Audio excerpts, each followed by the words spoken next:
Hello, hello, hello, everyone. Welcome to this Thursday's Facebook Live. My name is Shalini Joshi Amdagni, and I'm an international physical and emotional pain relief expert and a best-selling author. And this is my Thursdays Facebook Live, where I share tips, tools, strategies to help you, to equip you, to inspire you, and share with you stories that may help you, support you in some way as you move forward in your journey. So welcome if you are joining me live. Hi, Jantana. Hi, Therese, Elizabeth. Welcome. Thank you for joining live. And if you are watching this on replay, welcome. It's really wonderful to have you here. And if you do pop in, say hello, say hi, because I can't see everyone, who's here. I just see numbers. So if you pop in and if you say hello, I'd love to know where you are hanging out from. I'm, hanging out from Bangkok. That's my home.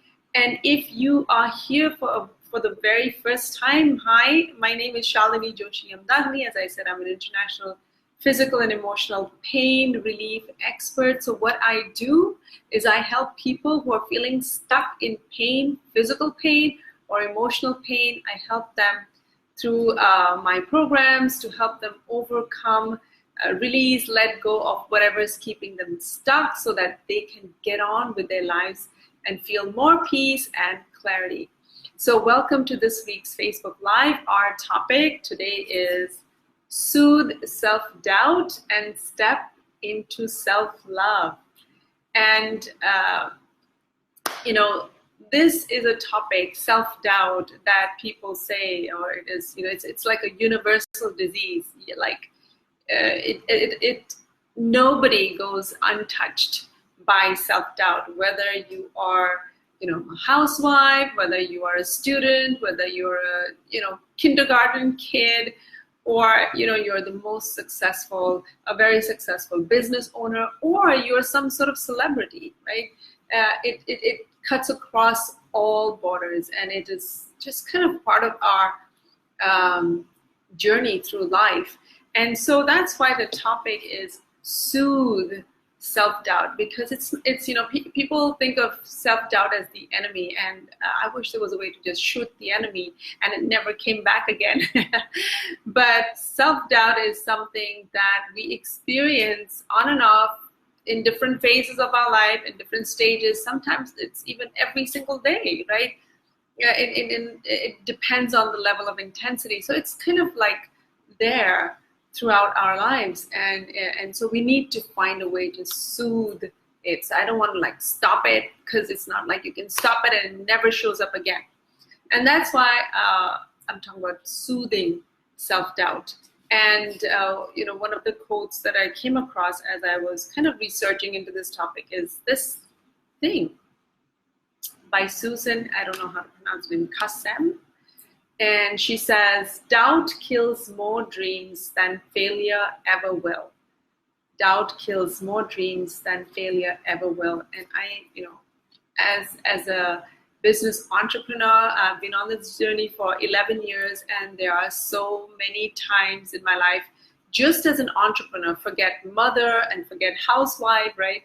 Just on this business professional part of it, there have been so many times when you just want to give up because it gets so hard, and there's so many doubts that creep up that you just want to give up on your dream. And I want to ask you, where is self-doubt showing up in your life right now?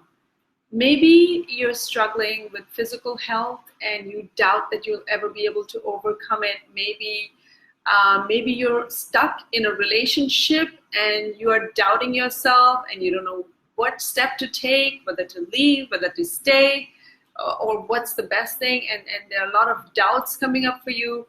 Maybe it's in the financial situation. Maybe it's in your professional career, you're doubting. And how is that showing up for you? Just have a think about what's going on in your life right now when self-doubt is keeping you from your dreams, right? And I'm going to be sharing with you as we move forward I'm going to share with you the gift. There's a story, a client story, and I'm calling it the gift of believing in me. Number two, we're going to be talking about the descent into doubts, how we go through this spiral and descend into doubts which kind of overtake. Because, doubt is common and we all experience certain limiting, like small intensities of doubts. But then there are times when we just spiral down and they kind of take over and have power over us instead of we having power over the self-doubts.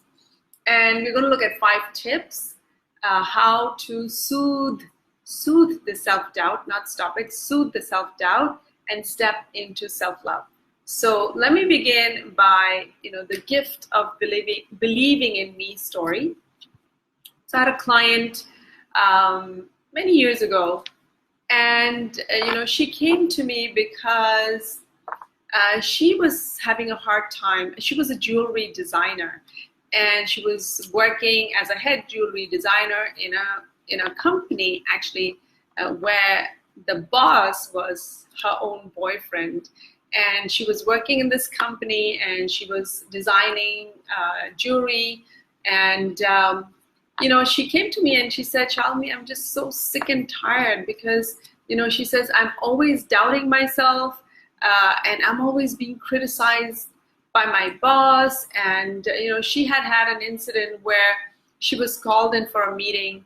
And, there was this whole committee because they were going to decide and finalize on certain designs, jewelry designs, and the boss asked her to pass around the drawings, and eventually when he saw all of them, he was annoyed, he was angry, and he said, basically it was to the effect that, really, do you really think that this is what all you've got? And he kind of poo-pooed her designs and in front of the whole room. And so she was so distraught and she wanted to just give up. And she said, how can I continue to be to be passionate about a subject and I keep doubting myself. And then there are all these people that prove to me that I'm not good enough. And so that was her big struggle. And it was affecting, of course, her relationship with her boss, who was a boyfriend. And it was affecting how people were reacting to her in the office, because when you doubt yourself, you have all these other people who doubt you too, right? And then there's this boss who's not really helping. So as she came to me, we started talking about all the stress she was going through, of course, at the office currently, but also the backpack, because self-doubt doesn't just begin, at like some later stage in our lives. It has its roots somewhere back in our childhood. And as we started exploring her childhood, she was talking about how she was always, there was a lot of fighting in the house with her elder sister.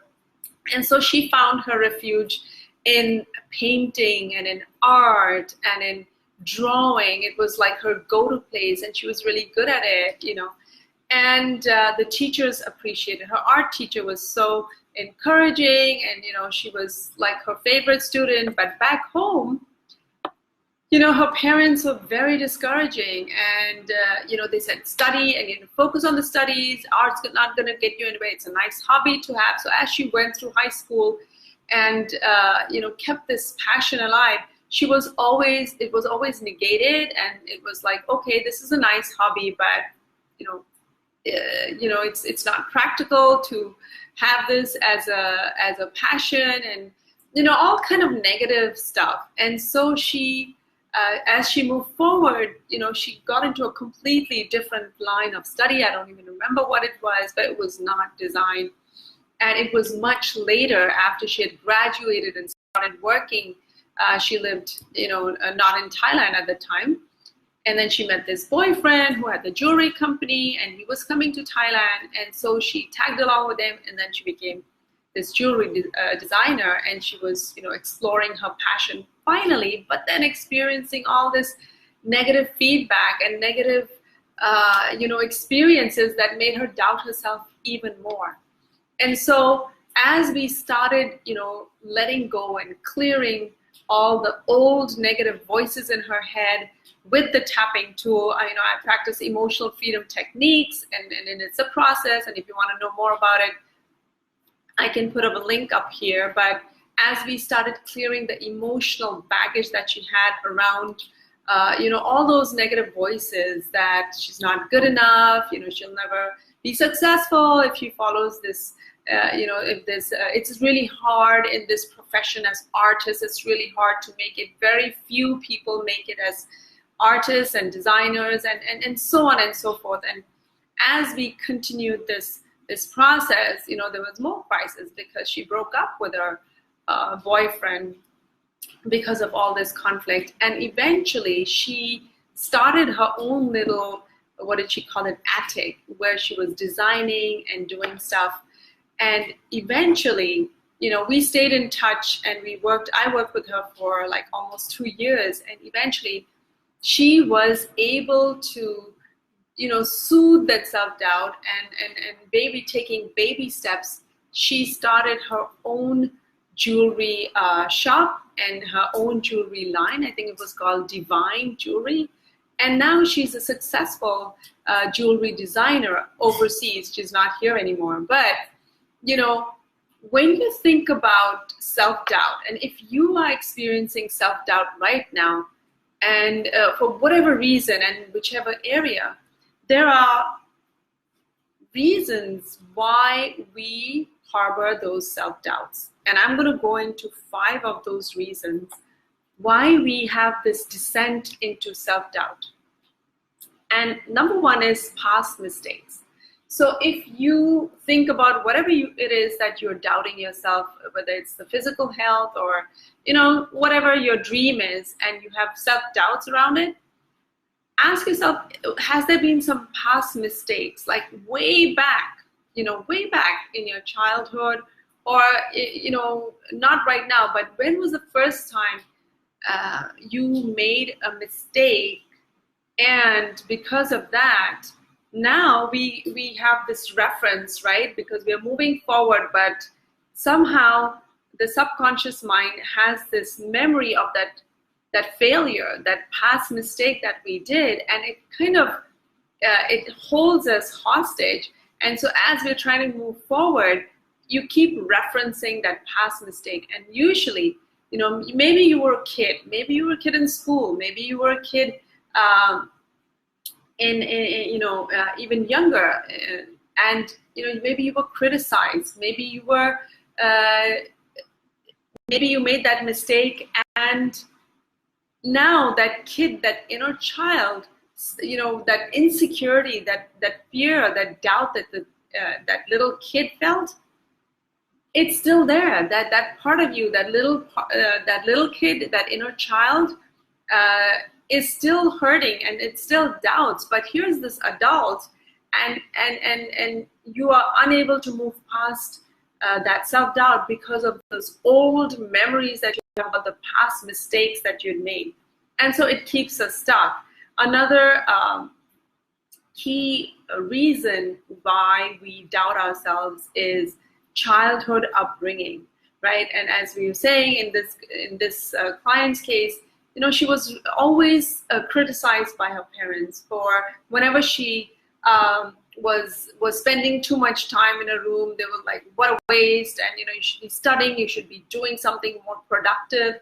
And so there's this internal critical voice that we've internalized, even though the parents are not here anymore, you're an adult, but we've internalized that critical voice in ourselves, so that now, even though the parents are not around, we keep beating ourselves up, and we keep doubting ourselves and saying the same things our parents were probably saying to us, to ourselves, right? And so that's another reason why self-doubt kicks in.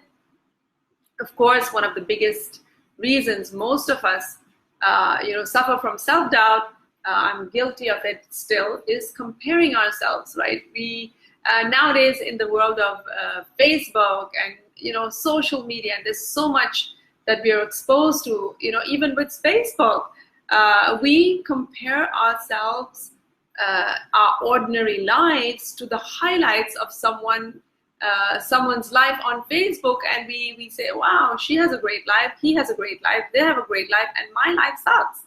So we keep comparing ourselves, and that's another reason that self-doubt creeps in, and we find it hard to just focus on our own lane, like driving in our own lane. We keep looking around and saying, where's he got to? What's she up to? Oh my God, they're so far off. And we started at the same time, and we give ourselves all kinds of reasons and that we're not good enough or not as good as them, right? Keeping up with the Jones. I'm even going through it right now with my kids. They're trying to apply to different universities. In college, they're in the last year of school, and like looking at all the other kids that have gone and done this amazing stuff and what universities that they go to, and then comparing. And it's silly and it's stupid, because we are all, we all have our own unique journeys, and this comparison thing can really cripple us and keep us from living our dreams. Then, of course, another reason is new challenges, right? If you have never done something before and you're doing it for the first time, of course, self-doubt is going to kick in, and you're going to doubt yourself, and you're going to say, this is never going to work for me. As my client, she's never had her own business, and so she was riddled with self-doubt all over again. Apart from the stuff that she was going through with her boyfriend and her design, the idea of opening her own little shop where she could, all the self-doubt was kicking in again, because she's never had the experience of opening her own shop or doing her own business. All other kinds of doubts surface, right? So, and replicating success. This is such a big thing, because it's like you've done something wonderful before, you've achieved amazing success, or whatever success, small, medium, and now you doubt that you're ever going to replicate it. I was reading, what's that book? Elizabeth Gilbert's Eat, Pray, Love, and it was such a huge success. I don't know how many millions and millions of copies her book, Eat, Pray, Love, sold. And then when she wrote another book, I don't know if you're aware, it's called Big Magic. And she said that the success of the first book was the biggest self-doubt nightmare for her, because she thought now she will never be able to write that book again. And, this actually has a terminology. It's called the imposter syndrome, where people think that, the world is soon going to find out what a big fake I am, and so she thought that soon people will discover that she's a big fake, and that book was, just a fluke. It wasn't like she's not really good, she's not really talented and stuff like that. And I can relate this in my life too. When I got my first high-end client, working with a mentor, I was able to attract high-end clients, and I thought, this is never going to happen again. I'll never get that high-end client again. It was a fluke. It was just the first time. It was just, I got lucky, but I'm never going to have these clients again. There's also a study done in, I think it's Stanford. I was watching different YouTube videos, and this woman was saying that when students come to Stanford, which is an Ivy League college, and they've gone through the rigorous selection process, when they're freshmen, the people who are selected, many times as freshmen, they're asked, like, how many of you in here thinks that you are the one mistake that the admissions office made, and you're not supposed to be here, and very soon you're going to be discovered, like, this was the one mistake that we made. Like 2/3 of the students in the room would put their hands up, and so it shows up everywhere. it shows up every way, and we doubt ourselves, and no matter how much success we've had, right? There are celebrities who go through doubt. There are people, I remember there was this article on Whitney Houston, and when she finished her first album, it's like she never thought she could create another successful album. So, these are certain reasons that kind of spiral. We go through this spiral of self-doubt, and sometimes it can really cripple us and keep us from living the dreams that we want. And I wanted to share with you tips on how you can soothe this self-doubt and step into self-love. But have a think about it. If you're watching this right now live, then have a think about what are some of your reasons that you find apply to you, right? Which of these causes of self-doubt, which one is the one that you think is the most the most resonates with you the most? For me, it's obviously a comparing thing. I'm a queen of comparison, and I'm working on it, and I'm able to manage it, but it creeps up every now and then. And so how to soothe the self-doubt and step into self-love? And for me, the most important thing is becoming still, right?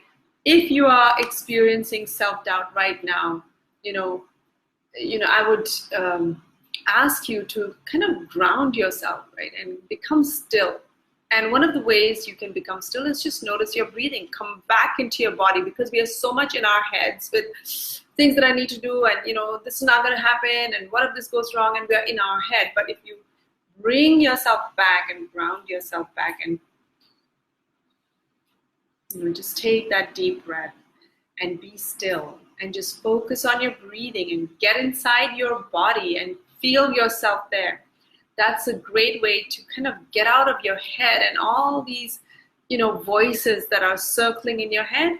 Just breathe and come back and notice your breathing. And that's one way to get still. I meditate, but not everybody meditates. And so if you focus on your breathing, and maybe even put a hand on your heart and feel your body into your body, from your head to your body, to your breathing. So become still, right? And the number two thing that might help is presence your feeling. What do I mean by that? So if you are going through this self-doubt right now, and you bring yourself back into your body, into this now moment, right? Instead of being all over the place in the past and the future, and just, being still, and then allowing this feeling, I'm not good enough, I'm a fake, I'll never get this, or, whatever is circling in your head. Give it like stage, right? Allow it to perform. When you get on the stage and you perform, allow this feeling of self-doubt, whatever it is and whatever area it is in, allow it to have a voice. Allow it to be there in front of you. It's like it's doing its performance, and just observe it. Right? So presence your feeling. Don't hide from it. Don't try to run away from it. Just allow it to be there. This is what I'm feeling right now. I'm feeling scared. I'm feeling fear. I'm feeling confusion. I'm feeling worry. I'm feeling not good enough. I'm feeling whatever that feeling is. And just allow it to be there. Okay? That's number two. Presence the feeling, right? And then take the self out. What do I mean by that? Self-doubt, right? We always talk about self-doubt, but the doubt is not who you are, right? You're not the doubt, you're not the anger, you're not the frustration, you're not the feeling. So we want to separate the two. So it's not self-doubt, it's doubt that is circling inside yourself, right? So it's so simple, but it's so powerful because you kind of detach, you kind of find a distance instead of like being all intertwined with the self-doubt and thinking this is who you are.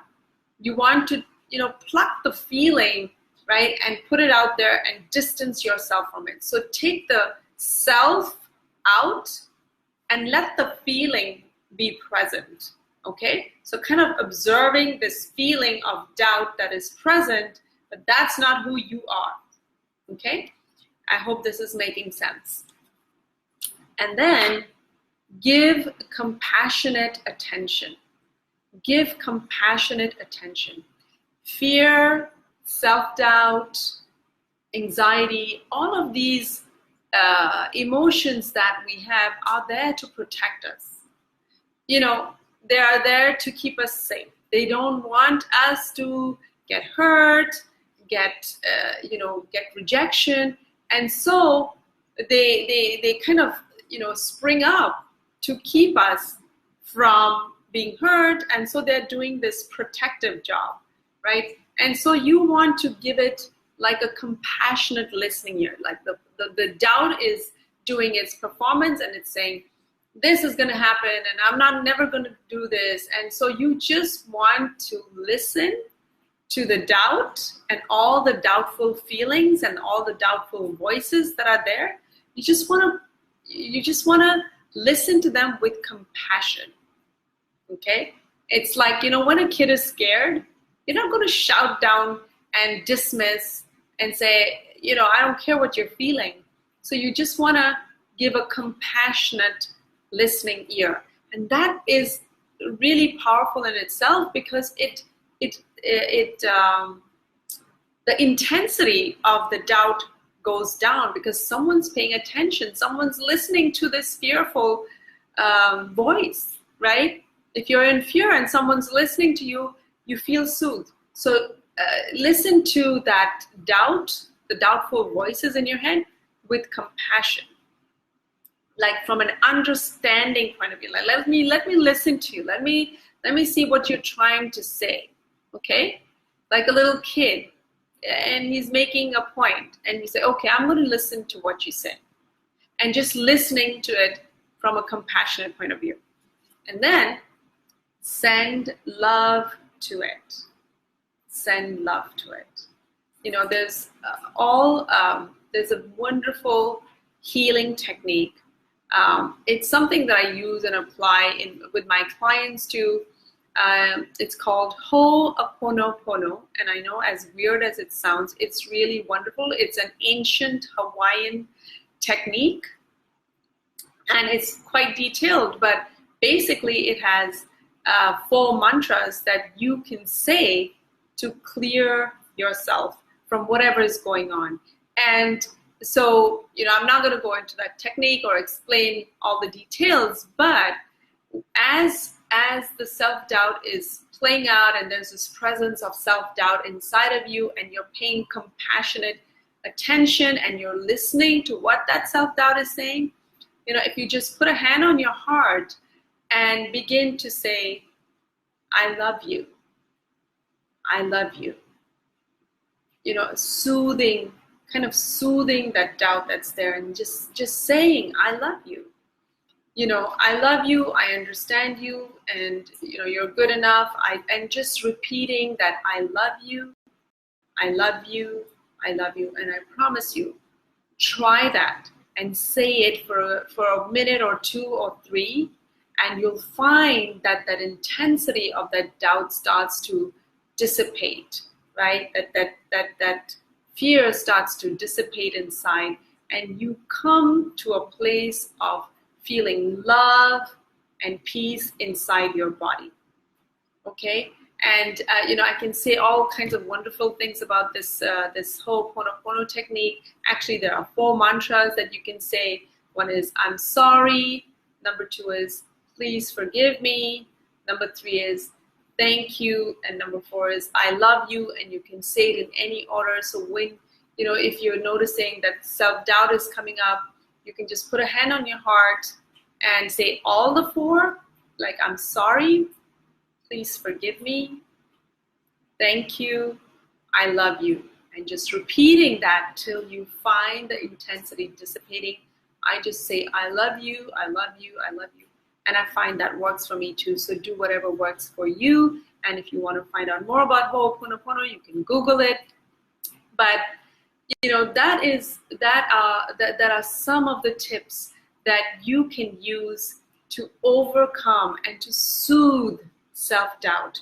And it's important to understand that self-doubt is going to be a player in our lives for as long as we live, because we're always going to have new experiences that we've never had before that we'll need to step into, and then the doubt will come up. And just remember the self-doubt as this fearful kid that is afraid, and so soothing it with different techniques out there. But here's what here's what works for me, and I'm just sharing with you what works for me. And give it a go and see, and I would love to have your feedback if you do try it, because it's a different approach to soothing self-doubt. People think of self-doubt as a monster, and there are so many techniques out there, but I kind of like to see it as this little insecure kid that's afraid, and its mission is not to keep you from your dreams, but it's just very scared. And so when we pay loving attention to it, it's like a little kid, right? You soothe it, and the baby is calm, and then you can feel more peace, and you can feel more love, and then you can move forward with your dream and your goal and whatever it is that you want in your life and you want to achieve. So thank you. I'm just going to acknowledge all the guys who are here. Mayank, hello. Hi, Swanand. Hi, Neil. Hi, Gaurav. Hi, Denise. Hi, Masood, all the way from Canada. Hi, Govind. Hi, Megha. Hi, David. Hi, Sandeepa. Hi, Jentana. Hi, Therese. And I can't go any further up. So thank you so much for joining me live. And, I had a quote here. I don't know where it is gone. Here we go. This is a quote by Winston Churchill, and he said, "Success is the ability to go from failure to failure without losing your enthusiasm," right? And as you move forward, I'm going to leave this quote here so you can read it again. So as you move forward today with whatever dreams and goals you have, and you have this self-doubt that's circling, remember that, no matter where you are in your journey, every single person on this planet goes through self-doubt. And if you succumb to over-doubt, then you're kind of giving the remote control of your life to the self-doubt, and it's controlling you. So ask yourself, am I controlling the self-doubt? Am I in control of the self-doubt, or is the self-doubt controlling me? And if it is the other way, then use whatever techniques you can, because it's not a monster. It's just like this hurting child inside that needs soothing. And when you see the whole self-doubt from this perspective, it really gets easy to embrace it, to heal it, and to move forward. So, all the best to you moving forward with whatever goals and dreams you have. Thank you for joining me. I hope this was helpful. And if there is some part of it that really resonated with you, do let me know which tip, is something that you're going to practice. And, leave a comment for me. And if you know people who are struggling with self-doubt, please share this with them so that they can be equipped and with tools and strategies to help them move forward. And if you're interested in getting in touch with me, I'm going to leave a link up on the video, and we can get in touch. So thank you so much for joining me right now. All the very best to you as you step into your day, and I'll see you next week with another story, another topic, and until then, bye guys. Thank you so much for joining me.